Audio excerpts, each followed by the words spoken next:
കേരളത്തിൽ ഇത് തുടർക്കഥയായി മാറിക്കൊണ്ടിരിക്കുകയാണ്. കലാലയങ്ങളിൽ നടക്കുന്ന ആത്മഹത്യയും അതുപോലെ തന്നെ പീഡനവും ഒക്കെ തന്നെ ഒരു തുടർക്കഥയായി മാറിക്കൊണ്ടിരിക്കുകയാണ്. എന്ത് സംഭവിച്ചാലും സർക്കാരിന് ഒരു നിലപാടുണ്ട്, അതൊരൊറ്റപ്പെട്ട സംഭവമാണ് എന്ന്. എവിടെ കൊലപാതകം ആത്മഹത്യയൊക്കെ നടന്നു കഴിഞ്ഞാൽ അത് ഒറ്റപ്പെട്ട സംഭവമാണ് എന്ന് പറഞ്ഞുകൊണ്ട് അതിനെ ലഘൂകരിക്കുന്ന ഒരു സമീപനമാണ് കേരളത്തിലെ ഇപ്പോഴത്തെ ഭരണകൂടത്തിനുള്ളത്, പോലീസുകാർക്കുമുള്ളത്. ഒരു പാവപ്പെട്ട കുടുംബത്തിലെ അംഗമായ നിതിൻ രാജ് അഞ്ചരക്കണ്ടി ഡെന്റൽ കോളേജിൽ അഡ്മിഷൻ കിട്ടിയപ്പോൾ ആ കുടുംബത്തിനുണ്ടായ സന്തോഷം പറഞ്ഞറിയിക്കാൻ കഴിയില്ല എന്നാണ് അറിയാൻ സാധിച്ചത്.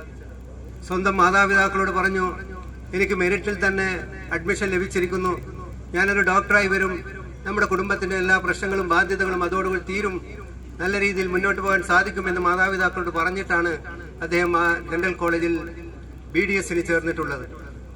ആ കുടുംബത്തിനുണ്ടാകുന്ന വിഷമങ്ങളും നഷ്ടങ്ങളും എത്ര വലുതാണ് എന്ന് ഇതിലൂടെ നമുക്ക് കാണാൻ സാധിക്കും.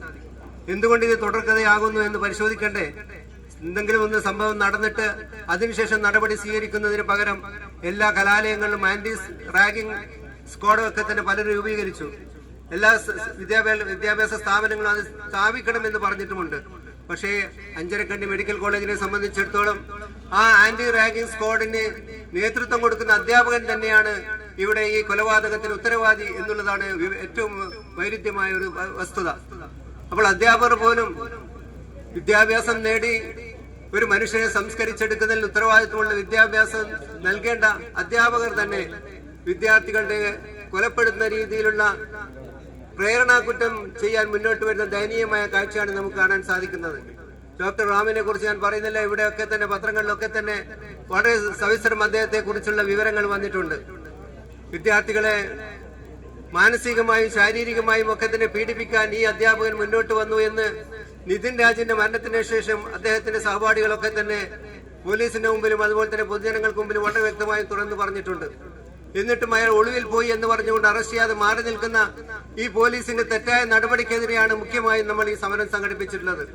ഇത് ഒറ്റപ്പെട്ട സംഭവമായി നമുക്ക് ഏറ്റവും ഒടുവിലായി വയനാട്ടിലെ വൈദ്യറി കോളേജിലെ സിദ്ധാർത്ഥ് ഇതേപോലെ ആത്മഹത്യ ചെയ്യേണ്ട അല്ലെങ്കിൽ കൊലപാതകം നടത്തി മരിക്കേണ്ട സാഹചര്യം ഉണ്ടായി. അതും ഒറ്റപ്പെട്ട സംഭവം എന്ന് പറഞ്ഞുകൊണ്ട് നിസ്സാരവൽക്കരിക്കുന്ന ഈ സമീപനമാണ് അക്രമികൾക്ക് പ്രോത്സാഹനം നൽകുന്നത് എന്ന കാര്യത്തിൽ യാതൊരു സംശയമില്ല. അതുകൊണ്ട് വളരെ വ്യക്തമായി മുസ്ലിം യൂത്ത് ലീഗ് ഈ സമരത്തോട് ആവശ്യപ്പെടുന്നത് ഉത്തരവാദപ്പെട്ട എല്ലാ പ്രതികളെയും എത്രയും പെട്ടെന്ന് അറസ്റ്റ് ചെയ്ത് നിയമത്തിന് മുമ്പിൽ കൊണ്ടുവരാനും അതോടൊപ്പം കേരളത്തിൽ അങ്ങോളം ഇങ്ങോളമുള്ള കലാലയങ്ങൾ നടക്കുന്ന ഇതുപോലെ റാഗിങ്ങൾ വിദ്യാർത്ഥികൾ നടത്തുന്ന അധ്യാപകർ നടത്തുന്ന ഈ റാഗിംഗ് നിർത്തുന്നതിന് വേണ്ടിയുള്ള ശക്തമായ നിയമ നടപടികൾ സർക്കാരിന്റെ ഭാഗത്ത് ഉണ്ടാകണമെന്നാണ് നമുക്ക് സൂചിപ്പിക്കാനുള്ളത്.